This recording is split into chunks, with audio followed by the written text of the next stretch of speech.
Well, today we're going to talk about the path of grieving and forgiving, Okay. and I keep them together because I think they really kind of meld into one. Because as I have experienced grief in my life, often a big part of my grief has been through anger at myself, anger at Yeah. other people.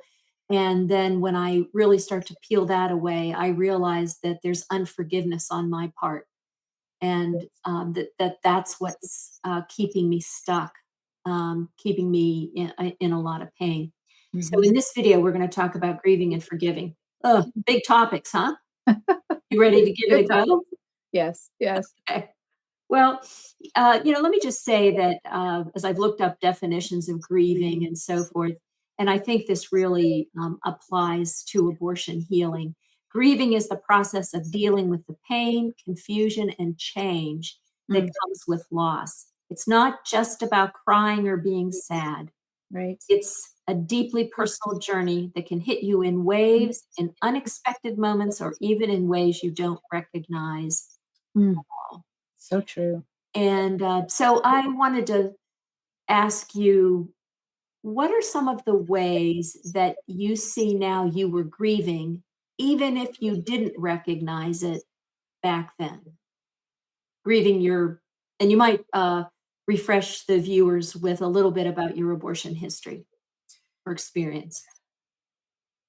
Yeah, I had 3 abortions, and, again, I was just kind of surviving my life, just one day I wasn't really thinking too much about the future, and so when I got pregnant, um, I didn't have a lot of support from the father of the babies, and I just chose abortion, figured that was the easy way out, and it turned out to not be the easy way out, it turned out to be a lifelong process of healing that comes with that.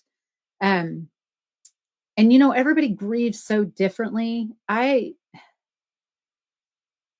locked down a lot of that, I Mm. think. What And does so that I mean? think probably my grief got swallowed up in drinking, Mm. numbing myself, more sexual promiscuity, just covering up, trying to cover up and mask the pain. Anger was also a big part of my story. It already was prior to all these things that I'm talking about were prior to my abortions, but they just got worse. They just became the thing that I went to for comfort, but that actually hurt me more. They all Mm. 3 of those things only served to hurt me further because when we're angry, people don't wanna be around us. We hurt people, and then they push back, hurt us back, and then now we don't understand, and sexual promiscuity is really hurtful because we're just, um, attaching ourselves to someone, and then a little bit of us gets stuck with them and ripped away from us, and vice versa, and that is not healthy, and that's a very spiritual thing, but, anyway, like, okay, well, then I started hearing in my when I'd lay down in bed, I would hear, "God can't love you because you killed his kids, Mm. and those people aren't like you, they'll never understand you." Now, I didn't know either that 1 in 4 people who've had abortion are sitting in the church. If that statistic is as equal in the church as outside the church. I didn't know any of this, and so fearing that rejection, I left the church, and that was hard. Now, I didn't grieve in terms of, like, tears. I just went right back into my life. I grieved the loss of all that good that I was experiencing Mm. by throwing myself back into my, awful lifestyle. My lifestyle was just hurting me. And I did that for about a year. I left the state, found another state, another home, another church, and knew I wanted to be in church. And I thought, well, maybe I just can't talk about my stuff. So when I got into abortion recovery group several years after that, they allowed us to have a memorial. Mm. And at that time, I became introduced to the fact that these were children. Like, I always kinda knew it, but I didn't wanna admit it because to admit it takes you to that deeper level of understanding of what you done, right? And that's a hard place to go, and that's a hard place to go alone when you don't have the tools to keep you lifted up. And, so when we got to memorialize our children, that was really powerful. I think that was probably the first place I grieved. Now, backing up just a little, maybe the second place was, 9 weeks before that when I first walked into the pregnancy center and told my story for the first time in consecutive order, and I was just bawling in tears. Yes. And, at that point, and I think I've probably grieved over different times in my life, but I never knew who to talk to, where to go with it. There was never any hope with the few people that I did talk to because they didn't know Jesus. They didn't have hope. Mhm. So grieving looks different. Now, uh, for you and I, Jane, back in our day, women who had abortions didn't talk about it, Oh. stuffed it, put it behind all their busyness. Even if they cried right away on the table, which what isn't the majority of our stories back then that I've heard, it Mhm. usually comes later with acknowledgement. But today it's different. And so the women that we might be talking to right now today are actively grieving. Yes. And they're not, for some reason, something happened in our culture that said it's okay. It's okay to show these kinds of emotions, whereas back then it wasn't. And now for some reason today, I'm glad for that. Yeah. But it's also very confusing when the culture says abortion is okay. Yeah. So Yeah, and I think we still have so long to go because there's confusion about if we, encourage or nurture grieving, then somehow we're approving of abortion. yes. And for those who, who don't believe that there's anything wrong with abortion, um, you know, uh, grieving or supporting grief might seem to threaten that point of view. Yes. It's so So confusing. it's yeah, and like you, I mean, I don't remember much of anything of my first and second abortion and none of my third. Mm, So I think for me, the grief was bottled up somehow, mm, very, very deep for a long, long time. And my grief came out mostly in anger, workaholism, mm, alcoholism, mhm. this irritability and anxiety. Yes. That's how my grief manifested until finally it was so intense that it really went into like a walking depression. Mm, And I really couldn't function anymore at work. Well, I could, but I wasn't functioning, in any healthy way. right. So, grief can look different from different people, and it can, happen at different times, triggered by different things. You mentioned in a previous video about experiencing a new wave of grief as you Mhm, got older and mhm, realized the loss of grandchildren mhm. and in-laws. And I also think, you've highlighted the loss of our children as the most significant loss. Um, there were other losses I grieved, and I Yes. wonder if you can relate to any of this or add on to it. I grieved the loss of my dream that one Mm, day I would be married and I had planned to have 2 kids, Linda and Tommy, and, everything was gonna be great, and I was a good girl, and, you live happily ever after. mm, And then I had to look at the reality that there I was when I finally went for healing, that here I am, a 45-year-old woman, mm, the marriage in trouble, and no living children.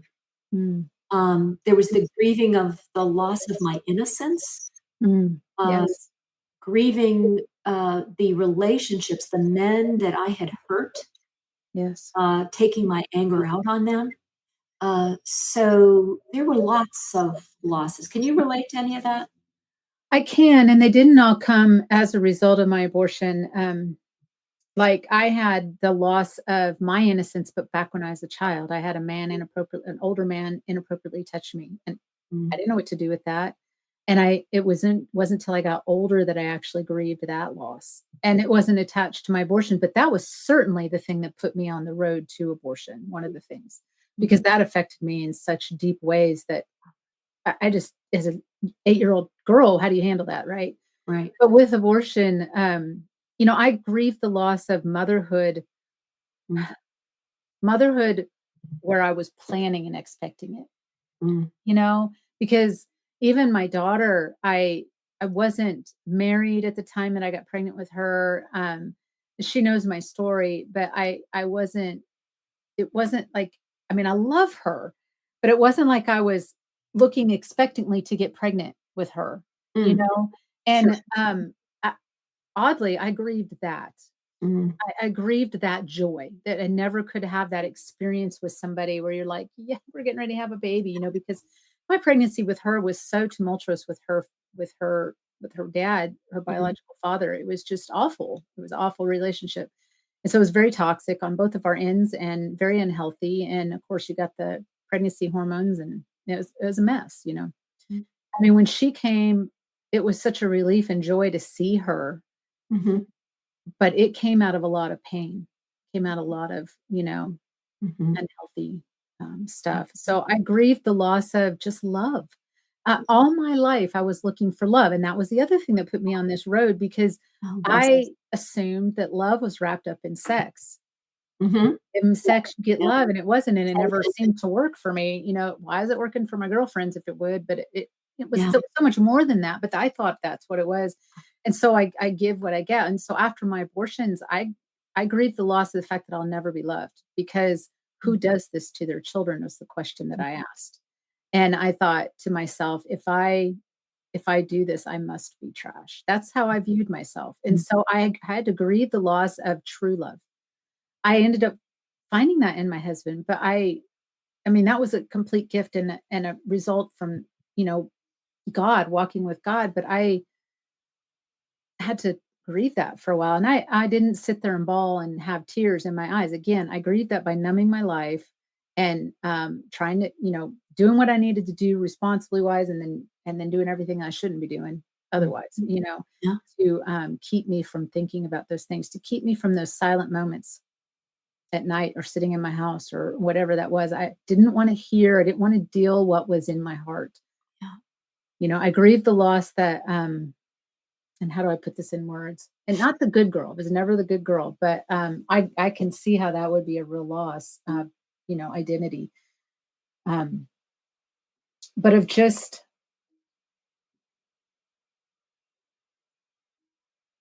I guess the idyllic, iconic Mm, dream in my mind of what childhood could have been, mm. Yeah, what life could have been yeah, if all the things were in stacked in the right place. And how does that happen? I mean, yeah. that happens for anybody. It's a rarity. But um, at the time, I didn't know that, and I thought I was just this special person that didn't live this great life. Mhm. That was just kind of a twisted and warped way of thinking. But it was a grief and a loss and some things that I had to work through. Well, and when we, one of the paths that we talk about is one of the paths, reframing the past, is when you step back and take a bigger picture view of what was happening and the circumstances and the people influencing how you got to and making that decision. Um, that's where as I looked at that, I felt grief about the relationship with my parents that I didn't have, Hmm. what I didn't get from them. And again, not from a blaming perspective, but from at least how I experienced it and what that impact was. And the scripture the verse in the Bible that came to me as I was writing my book, Where Do Broken Hearts Go, Healing and Hope After Abortion, that title came from the Lord is close to the brokenhearted, Mm. who rescues those whose spirits are crushed. And that thought of, a crushed spirit, I think that crushed heart, that crushed spirit and essence of us is what happens to us through abortion. And but that's not the end of the story. Um, Right. but until we can really examine that and understand it, and then offer that to the Lord to heal and to ask for His forgiveness, we can't really move on. And so I'm grateful for the grief. Teresa Burke, who started the Rachel's Vineyard Mhm. retreat programs, which are wonderful. I highly recommend them. They'll be Yep. linked in the description. She wrote a book called Forbidden Grief. Yes. And I think that that's what did and all still experience to a large degree, that we have to hide the grief from abortion because we killed our children. Right. We somehow don't deserve to grieve. Yeah. Yeah, Yeah. when I worked with the H3 helpline, so it's abortion recovery, 24 hours, 7 days a week, abortion recovery helpline to just help women find help, hope, and healing. One of the things that I heard a lot, and I just worked with them a couple of years ago was, I know I did the right thing. Why do I feel this way? Or I know Mhm. abortion's okay. Why do I feel this way? Ah, And what I would always tell them was, is, and I mentioned this before, our bodies will take us where our head does not understand. And so our bodies acknowledge there's a loss. In our minds, good. or in their minds, they made a very logical decision. This was the best choice for them for whatever reason. And, but yet their bodies knew that something was gone and lost, and there was a sadness that their bodies was responding to.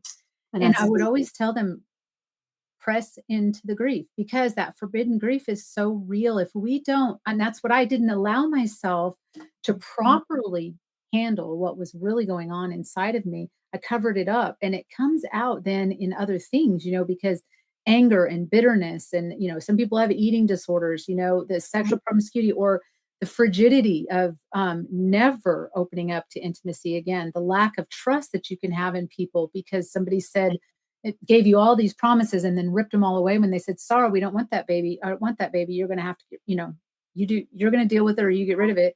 Or just the passive aggressive of, or passiveness, I should say, of some men. They're just like, "Well, it's your body, your choice." No, this is your child too. So, and it just makes you feel alone. And so all of the things that can come out of that, we become helicopter moms, right? Because now we're afraid God's going to take our children away. Or maybe we have trouble bonding with our children, is what something that I did.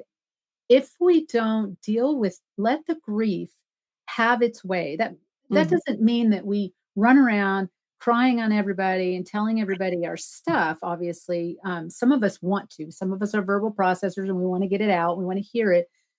But, that just means when you feel that wave of emotion, if it's not an appropriate time for it to pass through, hold it until you can get to a place on your own by yourself, or with somebody who's safe and is understanding, but don't deny it. I Yeah. think that's the biggest thing, is when we deny it. "Nope, I can't grieve, not gonna grieve, I don't wanna feel this," kind of a thing, whatever your thought process, that's when you get into all these really destructive behaviors and get stuck in life. So you were talking about how important it is to find, the appropriate place to grieve and people who will support you and be confidential, and understanding. But what I've discovered is the the only one who really knows, who really understands, and who can truly comfort me is when I spend time alone with Jesus, Yes. because he knows it all. He Yes. knew it all, and he loves me Yes. despite of it, and no matter what. Yes. And that's why, doing these videos, it's so important for me to say, you can get a lot of healing in support groups and talking to people, and I don't discourage that at all.